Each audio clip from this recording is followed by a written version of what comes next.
Welcome back to my channel Agrivision with Dr. Dhiren. আমি আজি আন এটা ইম্পৰ্টেন্ট বিষয় আলোচনা কৰিব লৈছো হেতু হল scientific soil sampling for sustainable farming.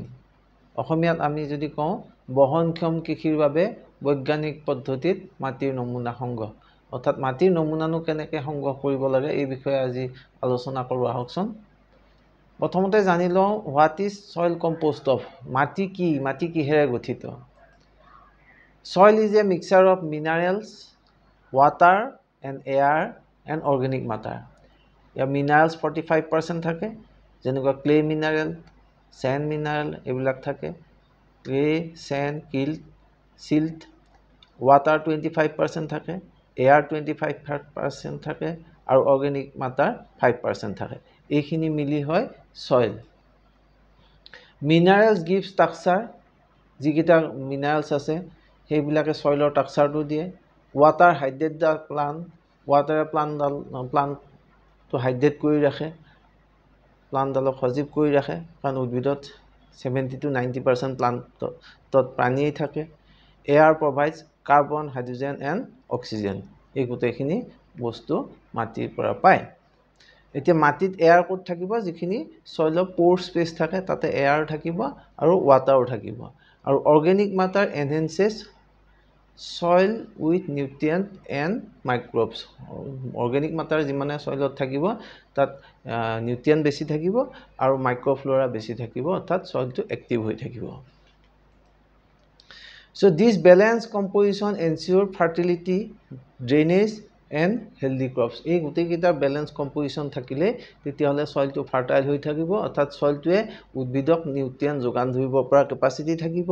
সয়লৰ drainage capacity থাকিব অৰ্থাৎ ইনফিল্ট্ৰেশন কেপাসিটি থাকিব পানীটো হৰকি যাব পাৰিব নহলে পানী ওয়াটাৰ লগিং হৈ যাব পাৰে আৰু হেলদি ক্ৰপছ ৰ কাৰণে এটা ফেভাৰেবল এনভায়ৰনমেন্ট হ'ব গতিকে এই গুটেইখিনি এটা ব্যালেন্স কম্পোজিশন আমাক দৰকাৰ So importance of soil sampling. এতিয়া soil sampling কৰাৰ কাৰণে কিয় ইমান দৰকাৰ importance কি Accurate soil testing results depends on scientifically collected representative sample. তাত soilৰ যি আমি soil testingৰ কথা পাতি আছো soil testingৰ ৰিজাল্টটো accurate যেতিয়া হ'ব যেতিয়া আমি sample খিনি scientifically collection কৰিম সঠিক পদ্ধতিত কালেক্ট কৰিম আৰু এইটো ৰিপ্ৰেজেন্টেটিভ sample হ'ব লাগিব হেই মাটিডৰাক ৰিপ্ৰেজেন্ট কৰিব পৰাকে sample টো আমি কালেকচন কৰিব লাগিব তেনেকুৱা soil sample analysis কৰিলেহে accurate ৰিজাল্টটো পাম যিটো ৰিজাল্টৰ পৰা আমি সঠিক ধৰণৰ দিহা পৰামৰ্শ দিব পাৰিম আৰু যিখন soil health card ওলাব ইয়াৰ ৰিজাল্টৰ ওপৰত বনোৱা হ'ব সেইখনে প্ৰকৃত soil health card হ'ব যাত actual result বিলাক আমি লিপিবদ্ধ কৰিব পাৰিম The soil sampling helps in determining soil fertility so soil sampling কৰি হেইটোৰ পৰা proper analysis কৰিলে তাৰ পৰা মাটিৰ উৎপাদিকা শক্তি আৰু fertility অৰ্থাৎ পোষক দ্ৰব্য যোগান ধৰিব পৰা কেপাসিটিটো আমি গম পাম Ensure sustainable soil health আৰু ভালকৈ soil sample collect কৰি soil testing কৰি আগবাঢ়িলে আমি মাটিটোৰ sustainable soil health টো ৰক্ষা কৰিব অৰ্থাৎ মাটিৰ বহনক্ষম health টো থাকিব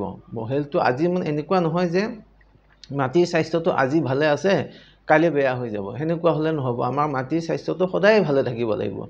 এইটো সাস্টেইন কৰিব লাগিব সাস্টেইনেবল soil health হ'ব লাগিব সাস্টেইনেবল soil health হলে হ'ব লাগিলে আমি সয়লটো প্ৰপাৰ পদ্ধতিত স্যাম্পলিং কৰিব লাগিব প্ৰপাৰ পদ্ধতিত কালেকচন কৰিব লাগিব আৰু প্ৰপাৰ এনালাইসিস কৰিব লাগিব টেষ্টিং কৰিব লাগিব আৰু তাৰ ওপৰত ভিত্তি কৰি পোৱা ৰিজাল্টৰ ওপৰত বেছ কৰি আমি সঠিক দিহা পৰামৰ্শ দি সঠিক ব্যৱস্থা ললে তেতিয়াহে আমাৰ সয়লৰ যিটো হেলথ এটো সাস্টেইন হ'ব Why soil testing is important? Next point was that কিয় ইমান important soil testing. Soil test determines nutrients level, pH, organic matter, EC, electrical conductivity. এইবোৰ আমি আগৰ ক্লাছতো আলোচনা কৰিছো গতিকে pH কিমান এসিডিক নে বেসিক গম পাম organic matter কিমান আছে soil খিনিত মাইক্ৰোফ্লোৰা আছে না নাই গম পাম আৰু electrical conductivity saline নে alkaline এইবিলাক কথা আমি গম পাম helps to select proper fertilizer আৰু এই soil testing দ্বাৰাই আমি যি ৰিজাল্ট পাম সেই ৰিজাল্টৰ ওপৰত বেছ কৰি প্ৰকৃত ফাৰ্টিলাইজাৰ আমি সিলেক্ট কৰিব পাৰিম কাৰণ বজাৰত যথেষ্ট সংখ্যক ফাৰ্টিলাইজাৰ উপলব্ধ তাৰ ভিতৰত আমি কোনটো ফাৰ্টিলাইজাৰ কিমান পৰিমাণত এইখিনি মাটিত দিব দৰকাৰ এইটো সয়েল টেষ্টৰ ৰিজাল্টৰ ওপৰত ডিপেন্ড কৰিহে আমি সিলেক্ট কৰিব পাৰোঁ helps to avoid wastage আৰু আমি ফাৰ্টিলাইজাৰ দিওঁতে খেতিয়কসকলে ফাৰ্টিলাইজাৰ দিওঁতে বহুত সময়ত ওয়াস্টেজ হয় কাৰণ কি যিমানখিনি ধৰক এই নাইট্ৰজেন সাৰৰ কথাই কৈছো নাইট্ৰজেন যিমানখিনি প্ৰয়োজন তাতকৈ আমি বহুত সময়ত বেছি দি দিওঁ কাৰণ আমি নাজানো কিমান দিব লাগে গতিকে সয়েল টেষ্ট কৰি নাইট্ৰজেন এভেইলেবল নাইট্ৰজেনটো মাটিত কিমান আছে তাৰ ওপৰত বেছ কৰি যেতিয়া আমি ইউৰিয়া দিম তেতিয়া আমাৰ হেতু প্ৰকৃত হ'ব আদাৰৱাইজ আমি যদি হোৱাই নহয় ইউৰিয়া ব্যৱহাৰ কৰিছো এক্সেছটো ওয়াস্টেজ হ'ব ওয়াস্টেজ হৈ পেলাই আমাৰ প্ৰকৃতিও বিনষ্ট হয় এনভায়ৰনমেন্টটো বিনষ্ট হয় পানী বিনষ্ট হ'ব So increases profit by reducing input cost আৰু এটোৰ দ্বাৰা আমাৰ প্ৰফিটটো বাঢ়িব আৰু ইনপুট কষ্টটো অৰ্থাৎ খেতিখনত আমাৰ যেটো খৰচা হ'ব সেই খৰচাটো কমিব আৰু ৰিজাল্ট ভাল হ'ব অৰ্থাৎ খেতিয়কসকল উপকৃত হ'ব প্ৰফিট বেছি হ'ব improves long term soil fertility আৰু soil fertility টো দীৰ্ঘদিনৰ কাৰণে ভাল হৈ থাকিব ensure sustainable farming আৰু এইটোৰ দ্বাৰা আমাৰ যে ফাৰ্মিং হৈছে এটো সাস্টেইনেবল হ'ব সাস্টেইনেবল এগ্ৰিকালচাৰৰ কথা যেটো কৈ আছো এই পদ্ধতিত কৰিলেহে আমাৰ কৃষিটো সাস্টেইনেবল হ'ব বহনক্ষম খেতি হ'ব বহনক্ষম খেতি কৰিবলৈ হলে আমি প্ৰপাৰ সয়েল টেষ্টিং কৰিবই লাগিব prevents nutrient runoff and pollution আৰু এইটোৰ দ্বাৰা আমি নিউট্ৰিয়েন্টৰ সঠিক পৰিমাণ যিমান লাগে সিমান যেতিয়া দিম তেতিয়া তাৰ runoff অৰ্থাৎ মাটিৰ ওপৰভাগে বৈ যোৱা পানীৰ লগত বৈ যোৱাটো কমি যাব আৰু আন্ডাৰগ্ৰাউণ্ডলৈকে যেটো পাৰ্কুলেশন হ'ব হেতু কমিব আৰু এই runoff আৰু পাৰ্কুলেশনৰ পানীটো পলুট হয় runoffৰ দ্বাৰা মাটিৰ ওপৰত থকা পানী ভাগ পলুটেড হয় দূষিত হয় প্ৰদূষিত হয় যেনে খাল বিল নৈ পুখুৰী এইবিলাক দূষিত হ'ব আৰু যেটো পাৰ্কুলেট হ'ব হেতু দ্বাৰা আন্ডাৰগ্ৰাউণ্ডত যেটো পানী থাকে মাটিৰ তলত ভূগৰ্ভস্থ পানী বিলাকো পলুট হৈ যায় প্ৰদূষিত হৈ যায় গতিকে আমি সঠিক পৰিমাণৰ ফাৰ্টিলাইজাৰ ব্যৱহাৰ কৰিলে এই পলিউশনৰ হাৰটো কমিব So objectives of soil sampling আমাৰ objective কি হ'ব to assess nutrient status of the field এক নম্বৰত আমি আলোচনা কৰিলো যে এখন পথাৰখনৰ nutrient status টো কি হ'ব হেতু আমি গম পাম sampling order to identify soil constraint মাটিখিনি এই এটুকুৰা পাৰ্টিকুলাৰ মাটি কি কনস্ট্ৰেইন আছে কি অসুবিধা আছে যেনে কোন একটা pH বেছি কম নেকি এসিডিক নেকি হেতু গম পাম salinity আমি আগতে আলোচনা কৰিছো নিমখীয়া হৈ গৈছে নেকি হেতু ইলেক্ট্ৰিক্যাল কণ্ডাক্টিভিটি ডিপেন্ড উলিয়াই দিব ইসি আলোচনা কৰিলে এনালাইসিস কৰিলে ঠিক তেনেকৈ বিভিন্ন ধৰণৰ fertiliser available N P K এইবিলাক আমি গম পাম কি মাটিখিনি কনস্ট্ৰেইন আছে কি অসুবিধা আছে মাটিখিনি কি কমি আছে হেতু আমি গম পাম to prepare soil fertility map আৰু এটোৰ দ্বাৰা আমি এখন soil fertility map বনাব পাৰিম যত মানে ক'ত কি নাইট্ৰজেন বা ফাৰ্টিলাইজাৰ কোনটো কম আছে কোনটো এভেইলেবিলিটি কম আছে আমি মেপ আকাৰে গম পাম আমি পিছত মেপখন চাম to recommend balanced fertilizer doses আৰু এটোৰ দ্বাৰা আমি যেটো ব্যালেন্স ফাৰ্টিলাইজাৰ ড'জেছ প্ৰকৃত ভাৰসাম্য থকা ফাৰ্টিলাইজাৰ ড'জ কিমান পৰিমাণৰ লাগে ইয়াৰ ওপৰত বেছ কৰি আমি উলিয়াব পাৰিম So এইখন হল soil map soil fertility map এইখন জিংক আৰু বৰণৰ কাৰণে দেখুৱা হৈছে অল ইন্ডিয়া মেপত চাওক যিবিলাকত ইয়েলো বা ৰেড হৈ আছে এইবিলাকত বৰণ আৰু জিংকৰ পৰিমাণ একেবাৰে কম এই চাওক ৰাজস্থান মধ্যপ্ৰদেশ এইবিলাক ইফালে গুজৰাট উত্তৰ প্ৰদেশ একেবাৰে অৱস্থাটো খুবেই বেয়া অৰ্থাৎ জিংক আৰু বৰণ একেবাৰে কম আছে অসমৰ উত্তৰ পাৰটোত জিংক আৰু বৰণৰ অভাৱ আছে হালধীয়া দেখুৱাইছে আমাৰ যিখিনি পাহাৰীয়া জিলা সেইবিলাকত ঠিকে আছে নৰ্থ ইষ্টৰ বাকি হিলছ বিলাকত জিংক বৰণৰ অভাৱ নাই কিন্তু অসমত অভাৱ আছে আৰু এইফালে ওপৰ ফালেও যদি চাই যিবিলাক পাহাৰীয়া ষ্টেট সেইবিলাকত জিংক বৰণ যথেষ্ট আছে কিন্তু মাজৰ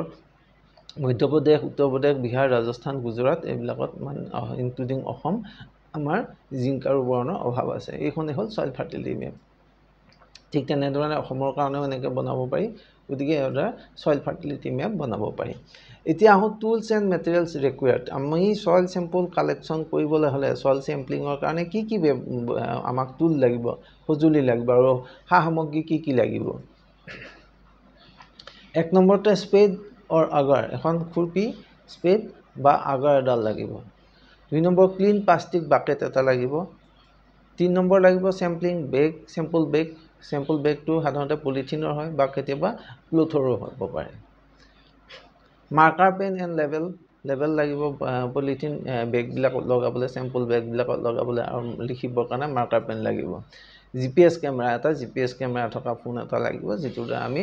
জায়গাটোৰ মেপিং GPS মেপ থকা ফটো এখন আমি সংগ্ৰহ কৰোঁ ফিল্ড নোটবুক এখন দৰকাৰ হ'ব time and condition for sampling এতিয়া আমি কোন সময়ত কৰিম চেম্পলিং আৰু কেনেকুৱা কণ্ডিশ্যনত কৰিম সেইখিনি জানি ল'ব লাগে আমি প্ৰথম কথা হ'ল যে 2-3 months বিফৰ শ্বয়িং আমি শস্য সিঁচাৰ আগতে 2 বা 3 মাহ আগতে আমি সয়েল স্যাম্পল কালেক্ট কৰিব লাগে অৰ আফটাৰ হাৰ্ভেষ্টিং দা ক্ৰপ বা আমি ক্ৰপটো হাৰ্ভেষ্ট কৰাৰ পিছত শস্যটো চপোৱাৰ পিছত তেতিয়া আমি সয়েল স্যাম্পল কালেক্ট কৰিব লাগে আইডিয়াল পিৰিয়ড আমাৰ অসমৰ কাৰণে আইডিয়াল পিৰিয়ড হ'ল নৱেম্বৰ টু এপ্ৰিল এই শুকান বতৰত নৱেম্বৰৰ পৰা এপ্ৰিলৰ ভিতৰত আমি সয়েল স্যাম্পল কালেক্ট কৰিব লাগে আইডিয়াল পিৰিয়ড বাৰিষা কালত সয়েল স্যাম্পল সাধাৰণতে কালেক্ট কৰা নহয় next is avoid sampling after fertiliser use and manure application আমি ইমিডিয়েটলি ফাৰ্টিলাইজাৰ বা মেনিউৰ এটুকুৰা মাটিত যদি ব্যৱহাৰ কৰা হৈছে সেই মাটিৰ পৰা সয়েল স্যাম্পল কালেক্ট কৰিব নালাগে কাৰণ কি ফাৰ্টিলাইজাৰ বা মেনিউৰ দিয়াৰ পিছত মাটিৰ ফাৰ্টিলিটিটো এনেও ভাল হ'ব তাৰ ৰিজাল্টটো ভালেই দেখুৱাব গতিকে সয়েল স্যাম্পল কালেকশ্যন কৰাৰ ইমিডিয়েটলি আগত ফাৰ্টিলাইজাৰ বা মেনিউৰ ইউজ কৰিব নালাগে বা মেনিউৰ বা ফাৰ্টিলাইজাৰ ব্যৱহাৰ কৰা মাটিৰ পৰা সোনকালে সয়েল স্যাম্পল কালেক্ট কৰিব নালাগে avoid sampling right after irrigation or rainfall immediately বৰষুণ দিছে হেভি বৰষুণ দিছে বা ইৰিগেশ্যন কৰা হৈছে জলসিঞ্চন কৰা হৈছে তাৰ পিছতে পানী জলসিঞ্চন ব্যৱস্থা কৰা হৈছে পানী একদম পুৰাকে মাটিডৰাত পানী দিয়া হৈছে তাৰ পিছত সয়েল স্যাম্পল কালেক্ট কৰিব নালাগে collect during normal field condition moist not weight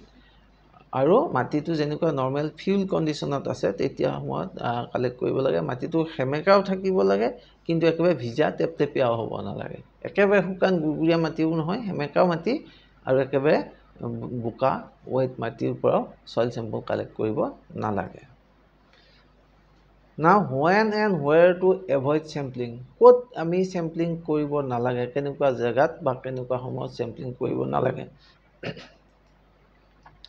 within 9 months of rock phosphate use কোবাৰ মাটিত যদি আমি rock phosphate ব্যৱহাৰ কৰিছো বিশেষকৈ আমি হৰ্টিকালচাৰ ক্ৰপ থকা জায়গাবিলাকত rock phosphate ইউজ কৰো তেতিয়াহলে ইয়াৰ এফেক্টটো বহুত দিনলৈ থাকে rock phosphate স্লোলি ৰিলিজ হয় ফসফেটিক ফাৰ্টিলাইজাৰটো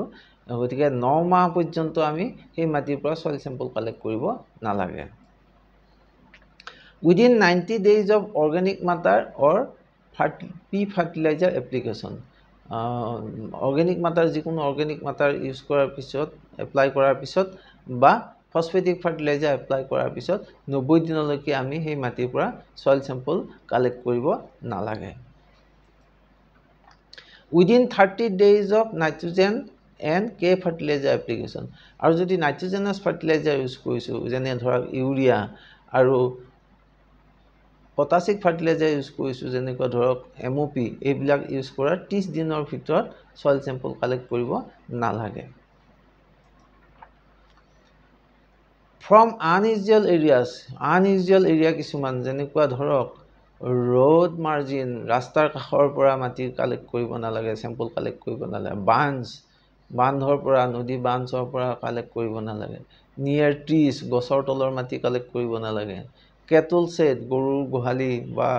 মুৰ্গীৰ গোহালি গাহৰিৰ গোহালি এইবিলাকৰ কাষৰ পৰা সয়েল স্যাম্পল কালেক্ট কৰিব নালাগে কম্পোজিট এটা ধৰক জাবৰ জোথৰ ডোম আছে গৰু গোবৰৰ ডোম আছে তাৰ কাষৰ পৰা মাটি কালেকশ্যন কৰিব নালাগে ইৰিগেশ্যন কেনেল এইটো ধৰক পানী বৈ যোৱা ডোং আছে ডোংটোৰ ভিতৰৰ পৰা মাটি কালেক্ট কৰিব নালাগে এইবোৰৰ পৰা যদি সয়েল স্যাম্পল আমি কালেক্ট কৰোঁ তেতিয়াহলে ৰিজাল্ট ভালেই দেখুৱাব তাৰ ফাৰ্টিলিটি ষ্টেটাছ এইবোৰ ফাৰ্টিলাইজাৰ ভালেই থাকে ফাৰ্টিলিটি ডেপথ অফ স্যাম্পলিং এতিয়া আমি কিমান দলৈকে মাটিটো কালেক্ট কৰিম কিমান দলৈকে খান্দিম হেতু জানা হওক এই ডেপথটো আসলতে ক্ৰপৰ ওপৰত নিৰ্ভৰ কৰে কি ক্ৰপৰ কাৰণে সেই মাটিটো ব্যৱহাৰ কৰা হয় এতিয়াতে ক্ৰপ ওয়াইজ আমি দিছো ফিল্ড ক্ৰপছ ধৰক ধান মাহ সৰিয়হ এইবিলাকৰ কাৰণে যদি হয় সেই মাটিটো ব্যৱহাৰ কৰা হয় আলু এইবিলাকৰ কাৰণে 0 to 15 সেন্টিমিটাৰ দলৈকে কাটিব লাগে ওপৰৰ পৰা 15 সেন্টিমিটাৰ দলৈকে আমি খান্দি মাটি সংগ্ৰহ কৰিব লাগিব যদি প্লান্টেশন ক্ৰপ হয় আমাৰ ধৰক হৰ্টিকালচাৰ ক্ৰপ চাহ বা হৰ্টিকালচাৰ যিকোনো তামোল নাৰিকল এইবিলাক ফল মূল হয় তেতিয়াহ'লে সেই জেগাৰ কাৰণে আমি 0 পৰা 30 সেন্টিমিটাৰ ডেপ্থলৈকে মাটিটো সংগ্ৰহ কৰিব লাগে 30 সেন্টিমিটাৰ দলৈকে অৰ্থাৎ সেইবিলাকৰ অলপ ডিপ ৰুটেড ক্ৰপ ন সেইকাৰণে আমি 30 সেন্টিমিটাৰলৈকে সংগ্ৰহ কৰিব লাগে আৰু আকি ডিপ ৰুটেড যিবিলাক আম ঝাম এনেকুৱা ধৰণৰ ফল মূল আছে আম কঁঠাল এইবিলাকৰ কাৰণে 0 পৰা 60 সেন্টিমিটাৰ ডেপ্থলৈকে মাটি সংগ্ৰহ কৰিব লাগিব অৰ্থাৎ দলৈকে মাটি সংগ্ৰহ কৰিব লাগিব এতিয়া চাওঁ আহক স্যাম্পলিং প্ৰচিডিউৰ আমি পদ্ধতিটো কেনেকুৱাকৈ ল'ব লাগিব স্যাম্পলিং কৰোঁতে কি প্ৰচিডিউৰ মেইনটেইন কৰিব লাগিব divide the field into uniform blocks এখন যদি ডাঙৰ ফিল্ডত আমি স্যাম্পলিং কৰিব গৈছোঁ তেতিয়াহ'লে ফিল্ডখন কিছুমান ইউনিফৰ্ম ব্লকত ঠিক কৰিব আমাৰ যেনেকুৱা পথাৰবিলাকত একোটা একোটা দৰা আছে সেই একোটা একোটা দৰা ঠিক কৰি ল'ব লাগিব আমি মনতে বেজড অন শ্লোপ কিহৰ ওপৰত ভিত্তি কৰি শ্লোপি থাকিলে অলপ দৰাবিলাক সৰু ল'ব লাগিব ক্ৰপ কি ক্ৰপ সয়েল কালাৰ মাটি কালাৰটো অলপ অদল বদল হ'লে সেই কালাৰৰ ওপৰত বেছ কৰি একোটা একোটা দৰা ল'ব লাগিব একেটা কালাৰৰ জাগাখিনি এটা দৰা ল'ব লাগিব একেটা ক্ৰপৰখিনি এটা দৰা ভাবি ল'ব লাগিব এটা শ্লোপৰ যদি হয় তো সৰু সৰু দৰা ল'ব লাগিব এনেকুৱা একোটা আপুনি মনতে ভাগ কৰি ল'ব লাগিব সিলেক্ট ফ্ল্যাট আনডিস্টাৰ্ব ফিল্ড আমি ফ্ল্যাট আৰু আনডিস্টাৰ্ব এৰিয়াটো ল'ব লাগে 20 feet from border যিকোনো আলিৰ পৰা আমি 20 ফুট ভিতৰলৈকে ল'ব লাগে অৰ্থাৎ বৰ্ডাৰৰ কাষে কাষে ল'ব নালাগে বৰ্ডাৰৰ কাষত ল'লেও আকৌ সয়েল স্যাম্পলিং যিটো ল'লো তাৰ ৰিজাল্টটো আমাৰ ভালেই দেখাব কাৰণ আলিৰ কাষত আহি ফাৰ্টিলাইজাৰ বা যিকোনো নিউট্ৰিয়েণ্টবিলাক আহি জমা হৈ থাকিব পাৰে গতিকে বৰ্ডাৰৰ পৰা 20 ফুট ভিতৰলৈকে আমি যাব লাগে ফলো জিগজাগ পাথ মানে এইটো স্যাম্পল ইয়াত ল'লো নেক্সটটো একে নেক্সটটো সিধা তেনেকুৱা কৰিব নালাগে এইটো ইফালে ল'লো সেইটো ইফালে ল'লো জেড শেপ পাথ ইফালে ল'লো এনেকুৱা জিগজাগ পাথত আমি স্যাম্পলবিলাক সংগ্ৰহ কৰিব লাগিব কালেক্ট 8 to 10 সাব স্যাম্পল প্ৰতি দৰা মাটিৰ কাৰণে 8 পৰা 10টা সাব স্যাম্পল ল'ব লাগিব সাব স্যাম্পল মানে এই কাৰণে কৈছো মই যে এইটো প্ৰতিটো স্যাম্পল লোৱাৰ পিছত সেইবিলাক আকৌ মিক্স কৰি এটা মেজৰ স্যাম্পল বনোৱা হ'ব মাদাৰ স্যাম্পল বনোৱা হ'ব এই 8-10টা যে লোৱা হ'ব প্ৰতিটো আমি মিক্স কৰিব লাগিব এই 8-10টা এই কাৰণে লোৱা হয় যাতে মাটিখিনি প্ৰকৃতভাৱে ৰিপ্ৰেজেন্ট কৰিব পাৰে গোটেই মাটিখিনিৰ কন্ডিশনটো ৰিপ্ৰেজেন্ট কৰিব পাৰে সেই কাৰণে 8 পৰা 10টা স্যাম্পল আমি কালেক্ট কৰোঁ ৰিমুভ লিটাৰ এণ্ড ডেব্ৰিজ আৰু সেই য'ৰ পৰা স্যাম্পল কালেক্ট কৰিম সেই জায়গাখিনিৰ পৰা জাবৰ জোথৰ কিবা লেতেৰা বস্তুখিনি আঁতৰাই ল'ব লাগিব cut a V shape section V shape মানে এনেকুৱা ধৰণৰ এটা সেকশন কাটিব লাগিব মাটিটো মানে ওপৰৰ পৰা বহল তলৰ দিকে ঠেক কৰি এটা সেকশন কাটিব লাগিব take slice from both side আৰু এই সেকশনটোৰ পৰা ইটো সাইডৰ পৰা বোথ সাইডৰ পৰা স্যাম্পলটো আমি ল'ব লাগিব mix sample on plastic sheet এখন প্লাষ্টিক শীট পাৰি এই 8 পৰা যে 10টা আমি সয়েল স্যাম্পল কালেক্ট কৰিম গোটেইখিনি আকৌ সমভাৱে মিক্স কৰিব লাগিব মিহলাই ল'ব লাগিব use quartering technique to reduce to 500 to 1 kg sample এই গোটেইখিনি 8 পৰা 10টা মিলাওতে হয়তো 4-5 কেজি মাটি হৈ যাব এটা গোটেইখিনি মিহলাই আমি এটা কোৱাটাৰিং টেকনিক বুলি কৈছো আমি মই ফটোত দেখুৱাই আছো এনেকা কৰি মাটিখিনি 4 ভাগ কৰিব লাগিব 4 ভাগ কৰি দুভাগ ল'ব লাগিব দুভাগ বাদ দিব লাগিব এনেকা কৰি আমি ল'ব লাগিব এইটো হল আমাৰ ভি শেপ কাট এইটো ভি শেপ কাট এনেকে ভি শেপ কাট এই সাইডত পৰা আমি 2 ইঞ্চি বহলকে মাটিটো সংগ্ৰহ কৰিব লাগিব ইটো সাইডৰ পৰা 2 ইঞ্চি আৰু ডেপটো হ'ব 15 সেন্টিমিটাৰ 6 ইঞ্চলৈকে এনেকুৱা খুৰপি দি এয়া স্পেডে দি এনেকৈ কালেক্ট কৰিব লাগে ইটো সাইডৰ পৰা কালেক্ট কৰিছো ইটো সাইডৰ পৰা কালেক্ট কৰিছো কৰি বাকেটত সংগ্ৰহ কৰিছো তাৰ পিছত গোটেইখিনি যে 8 পৰা 10টা স্যাম্পল কালেক্ট কৰিলো গোটেইখিনি মিক্স কৰিম থৰলি এখন পলিথিন শীটত মিক্স কৰাৰ পিছত এনেকুৱা ধুনিয়াকৈ ঢিপ এটা বনাই ৰাউন্ড কৰি এই 4 ভাগ কৰি দিম আমি এ বি সি ডি 4 ভাগ কৰি দুটা ভাগ আমি বাদ দিম দুটা ভাগ লম তো এ আৰু সি ললো লৈ আকৌ মিক্স কৰিলো মিক্স কৰি আকৌ তেনেকৈ এটা সাৰ্কুলাৰ আকৃতিত মাটিখিনি ললো মাটিখিনি লৈ আকৌ এনেকৈ 4 ভাগ কৰিলো 4 ভাগ কৰি ইফালৰ ভাগটো ললো বাকিখিনি ডিসকাৰ্ড কৰিলো ঠিক তেনেকৈ নেক্সট বাৰ আকৌ এনেকৈ মিলাই আকৌ 4 ভাগ কৰিলোঁ নেক্সট বাৰ এফালৰ ভাগ এটা ল'লোঁ বাকীখিনি ডিছকাৰ্ড কৰিলোঁ এনেকৈ কৰি 3-4 বাৰ কৰাৰ পিছত মাটিৰ পৰিমাণটো কমি যাব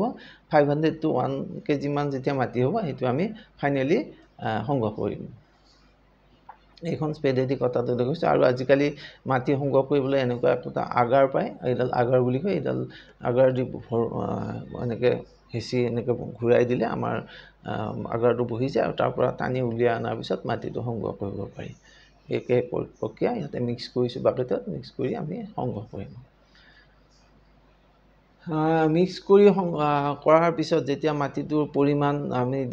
ৰিজেক্ট কৰি দুভাগ ৰিজেক্ট কৰি যেতিয়া মাটিটোৰ পৰিমাণ প্ৰায় 1 কেজি বা 500 গ্ৰামৰ পৰা 1 কেজি হ'ব তেতিয়া আমাৰ ফাইনেলি পেকেটত ভৰাব লাগিব পেকেটত ভৰোৱাৰ আগতে আমি লেবেল কৰিব লাগিব আৰু ৰেকৰ্ড কিপিং কৰিব লাগিব সেইটো বহুত ইম্পৰ্টেণ্ট এতিয়া কি লেবেলত লিখিব লাগিব each sample should be properly label with datas কি ডাটা থাকিব লাগিব number 1 farmer's name number 2 village কোন ভিলেজৰ নাম্বাৰ 3 ব্লকৰ কোন ব্লকৰ নাম্বাৰ 4 ফোন নাম্বাৰ তেখেতৰ ফোন নাম্বাৰটো অপৰিহাৰ্য যাতে পিছত আমি যোগাযোগ কৰিব পাৰিম আৰু যিখন সইল হেল্থ কাৰ্ড জেনেৰেট হ'ব তাতো ফোন নাম্বাৰটো থাকিব সাৰ্ভে নাম্বাৰ কিমান নাম্বাৰত তেওঁৰ সাৰ্ভেটো কৰা হৈছে ক্ৰপ গ্ৰোন অৰ টু বি গ্ৰোন সেই মাটিটোত কি খেতি কৰি থকা হৈছে বৰ্তমান আৰু ভৱিষ্যতে কি খেতি কৰিম বুলি কৈছে খেতিয়কজনে সেই বস্তুটো ৰেকৰ্ড কৰিব লাগিব ইয়াৰ ওপৰত বেছ কৰি সইল হেল্থ কাৰ্ডখনত তেওঁক দিহা পৰামৰ্শ দিয়া হ'ব যিটো এডভাইজৰীটো এই ক্ৰপ গ্ৰোনৰ ওপৰত বেছ কৰি উলিওৱা হ'ব আৰু চেম্পলিং ডেট এণ্ড ডেপ্থ কোন তাৰিখে চেম্পলটো সংগ্ৰহ কৰা হ'ল আৰু কিমান ডেপ্থলৈকে মাটিটো সংগ্ৰহ কৰা হৈছে এই গোটেই কথাখিনি সন্নিৱিষ্ট কৰিব লাগিব আৰু শেষত চেম্পলাৰ্ছ নেম আৰু কোনে সংগ্ৰহ কৰিছে তেখেতৰ নামটো লিখি এই লেবেলখনত এই তথ্যখিনি এটা মাৰ্কাৰ পেনেৰে লিখি এই লেবেলিং কৰি যিটো পলিথিন বেগত মাটিটো ভৰোৱা হ'ব তাৰ লগত গাঁঠি ৰাখিব লাগিব এতিয়া আমি প্ৰিকশ্যনছ টু বি টেকেন কি আমি প্ৰিকশ্যন ল'ব লাগিব সাৱধানতা ল'ব লাগিব নাম্বাৰ 1 এভইড আনইউজুৱেল স্পট মই ক'লোৱেই যেনেকুৱা মেনিয়ৰ পিট বান আণ্ডাৰ ট্ৰি এইবিলাকৰ পৰা কেতিয়াও সইল সংগ্ৰহ কৰিব নালাগে ইউজ ক্লিন টুলছ যিখিনি বাচন বৰ্তনত আমি সইলটো সংগ্ৰহ কৰিম প্লাছ খুৰপিখন বা আগাৰটো এইখিনি ক্লিন হ'ব লাগিব চাফ চিকুণ লেতেৰা হৈ থাকিলে এইটো কণ্টামিনেট হ'ব বা তাৰ পৰা সঠিক ৰিজাল্টটো নাপাম আমি আৰু সেইকাৰণে আমি প্লাষ্টিকৰ বাকেট ইউজ কৰিব কৈছোঁ টিঙৰ বা লোৱাৰ যদি লওঁ তেতিয়াহ'লে তাৰ পৰা মিক্স হৈ আইৰণৰ পৰিমাণটো বেলেগ দেখুৱাই দিব পাৰে সেইকাৰণে আমি সদায় প্লাষ্টিক বাকেট বা পলিথিন ছিটত আমি মাটিখিনি সংগ্ৰহ কৰিম avoid mixing sample from different fields আমি যদিও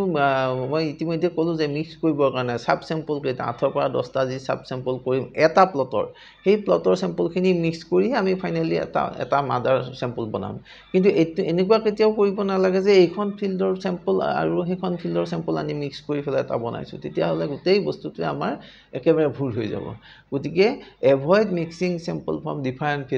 ফিল্ডৰ পৰা কেতিয়াও মিক্স নকৰিব একেখন ফিল্ডৰ পৰা মিক্স কৰাৰ কথা কৈছোঁ একেখন ফিল্ডৰ একেখন প্লটৰ আমি 8 পৰা 10টা যি চাব চেম্পল বনাম সেই কালেক্ট কৰিম সেই চাব চেম্পল কেইটা মিক্স কৰিহে এটা মাদাৰ চেম্পল বনাম কিন্তু দুখন বা তাতোধিক ফিল্ডৰ চেম্পল আমি কেতিয়াও মিক্স কৰিব নালাগে dry sample in shade before sending to lab আৰু লেবক পঠোৱাৰ আগতে আমি চেম্পলখিনি ছাঁত শুকুৱাব লাগে ৰ'দত নহয় ছাঁত শুকুৱাব লাগে চ' এইখিনি হ'ল সাৱধানতা এতিয়া আমি যে ইয়াৰ পিছত লেবৰেটৰীত যাব লেবৰেটৰীত সেইটো টেষ্ট হ'ব টেষ্টৰ পৰা টেষ্ট ৰিজাল্ট পাম গতিকে সইল টেষ্টিং প্ৰভাইডছ কি দিব আমাক নাম্বাৰ 1 pH EC অৰ্থাৎ সইলৰ এচিডিটি আৰু saline status number 2 organic carbon পাম আমি অৰ্গেনিক কাৰ্বনে কি দেখুৱাব সইলৰ ফাৰ্টিলিটি এণ্ড মাইক্ৰবিয়েল এক্টিভিটি আলোচনা কৰিছোঁ আমি ইতিমধ্যে মাইক্ৰনিউট্ৰিয়েণ্ট আমি টেষ্ট কৰি মাইক্ৰনিউট্ৰিয়েণ্ট তাৰ আগতে মেক্ৰনিউট্ৰিয়েণ্ট কৰা হ'ব মেক্ৰনিউট্ৰিয়েণ্টত NPK হ'ব NPK আমাৰ মেইন গ্ৰোথ ফেক্টৰ এইকেইটা গ্ৰোথ এণ্ড ইল্ডৰ কাৰণে লাগিব নাইট্ৰজেন ফছফৰাছ এণ্ড পটাছ তাৰপিছত ছেকেণ্ডাৰী নিউট্ৰিয়েণ্টৰ ক্ষেত্ৰত কেলছিয়াম মেগনেছিয়াম ছালফাৰ এইকেইটা টেষ্ট কৰা হ'ব আৰু এই ছেকেণ্ডাৰী নিউট্ৰিয়েণ্টবিলাক এইটো কাৰণে ইম্পৰ্টেণ্ট দে মেইনটেইন দ্য নিউট্ৰিয়েণ্টবিলাকৰ বেলেঞ্চ মেইনটেইন কৰিব এই ছেকেণ্ডাৰী নিউট্ৰিয়েণ্টে এণ্ড সইল সইলটোৰ টাক্সাৰটো সঠিক হোৱাৰ কাৰণে এই কেলছিয়াম মেগনেছিয়াম ছালফাৰ খুবেই প্ৰয়োজনীয় আৰু মাইক্ৰনিউট্ৰিয়েণ্ট টেষ্ট কৰা হ'ব তাৰ ভিতৰত আছে iron manganese zinc copper boron chlorine এইবিলাক আমাৰ যিবিলাক ডেফিচিয়েঞ্চি চিম্পটম হয় এইবিলাক প্ৰিভেন্ট কৰাত সহায় কৰিব গতিকে মোটামুটিভাৱে সয়েল টেষ্টিঙত আমি এইখিনি কৰিম এইখিনি ৰিজাল্ট পাম গতিকে ৰোল ইন সাস্টেইনেবল ফাৰ্মিং আমাৰ সয়েল টেষ্টিঙৰ সাস্টেইনেবল ফাৰ্মিঙৰ লগতনো কেনে ধৰণে ইনভলভ এক নম্বৰতে হ'ল it prevents overuse of fertiliser আমি আলোচনা কৰিছোঁ Number 2, maintain soil fertility and structure. Number 3, protects overground and underground water. Overground and underground water to pollution নহবৰ কাৰণে আমি soil testing আৰু sampling to খুবেই দৰকাৰী promotes balanced nutrient management আৰু এই গোটেইখিনি পৰে আমি balanced nutrient management তো সঠিক ধৰণে সঠিক পৰিমাণৰ নিউট্ৰিয়েন্ট মেনেজমেন্টটো আমি কৰিব পাৰিম যদি আমি প্ৰপাৰ সয়েল স্যাম্পলিং কৰি প্ৰপাৰ সয়েল টেষ্টিং কৰি সয়েল টেষ্টিঙৰ ৰিজাল্ট মতে আমি নিউট্ৰিয়েন্ট এপ্লাই কৰিব পাৰো তেতিয়া আমি ব্যালেন্স নিউট্ৰিয়েন্ট মেনেজমেন্ট তেতিয়াহে কৰিব পাৰিম suppose eco friendly sustainable farming ultimately এইটোৱে আমাক ইকো ফ্ৰেন্ডলি সাস্টেইনেবল বহনক্ষম কৃষি কৰাত সহায় কৰিব গতিকে সয়েল স্যাম্পল ফ্লো চাৰ্ট কি হ'ব আমাৰ soil sample প্ৰথমতে আমি sample collection কৰিম তাৰ পিছত লেবেলিং কৰিম ড্ৰাইং কৰিম পেকেজিং কৰিম ল্যাবৰেটৰী প্ৰথম লেবৰেটৰীত এনালাইসিস হ'ব তাৰ পিছত লেবৰেটৰীত পোৱা ডাটাখিনি ডাটা এন্ট্ৰি হ'ব কম্পিউটাৰত তাৰ পিছত সয়েল হেলথ কাৰ্ড জেনাৰেট হ'ব আৰু সেইখন আমি কৃষকসকলৰ মাজত বিলাই দিম ডিস্ট্ৰিবিউচন কৰা হয় আৰু সেই ডিস্ট্ৰিবিউচনৰ ৰিপৰ্টৰ ওপৰত বেছ কৰি ইমপ্লিমেন্ট কৰা হয় অৰ্থাৎ কিমান ফাৰ্টিলাইজাৰ ইউজ কৰিব লাগিব কিমান কম্পোষ্ট ইউজ কৰিব লাগিব সেইবোৰ আমি ব্যৱহাৰ কৰিম বেনিফিটস টু ফাৰ্মাৰ কি বেনিফিট হ'ব এৱাৰনেছ এবাউট সয়েল নিউট্ৰিয়েন্ট তেওঁৰ সয়েল খিনি কেনেকুৱা অৱস্থা আছে নিউট্ৰিয়েন্ট ষ্টেটাস তেওঁ নিজে গম পাব তেওঁৰ মাটিটো কেনেকুৱা ৰিডিউস কষ্ট অফ কাল্টিভেশ্যন তেওঁৰ খেতিৰ খৰচা কমিব improves fertilizer usage efficiency যি fertilizer ইউজ কৰে তাৰ efficiency-টো বাঢ়ি যাব তেখেতৰ enhances crop productivity and quality proper production উৎপাদন বাঢ়িব আৰু উৎপাদিত শস্যৰ গুণগত মানো উন্নত হ'ব encourage organic and balanced farming আৰু এইটোৱে আমাক organic farming জৈৱিক কৃষি আৰু balance জৈৱিক কৃষি আৰু balance farming মানে আমি কৰাত সহায় কৰিব so summary আমি ক'ব পাৰো যে Scientific soil sampling ensures accurate soil testing result. আমাৰ যদি scientifically soil বিলাক sampling কৰা হয়, collect কৰা হয়, তেতিয়াহে accurate soil testing result পোৱা হ'ব নহলে laboratoryত আমি যিমানেই ভালকে soil test নকৰো কিয় যদি কালেকচনতে প্ৰবলেম আছে স্যাম্পলিংতে প্ৰবলেম আছে তেতিয়াহলে আমি কেতিয়াও accurate result নাপাম এই কাৰণে soil sampling is most important So আমি ক'ব পাৰো যে ফাইনালি সাইন্টিফিক সয়েল স্যাম্পলিং ভালকে সয়েল স্যাম্পলিং সাইন্টিফিক্যালি যদি সয়েল স্যাম্পলিং কৰো তেতিয়া আমি তাৰ পৰা যি ৰিজাল্ট পাম হেতুৱে lead to healthy soil will lead to healthy food will lead to healthy people and healthy people will lead to healthy nation So আজিলৈকে ইমানতে আমি আলোচনা শেষ কৰিব বিচাৰিছো এনেকুৱা ধৰণৰ দিহা পৰামৰ্শ আলোচনা পাই থাকিবলৈ আপোনালোকে চাই থাকক Agrivision with doctor Dhiren Thank you for viewing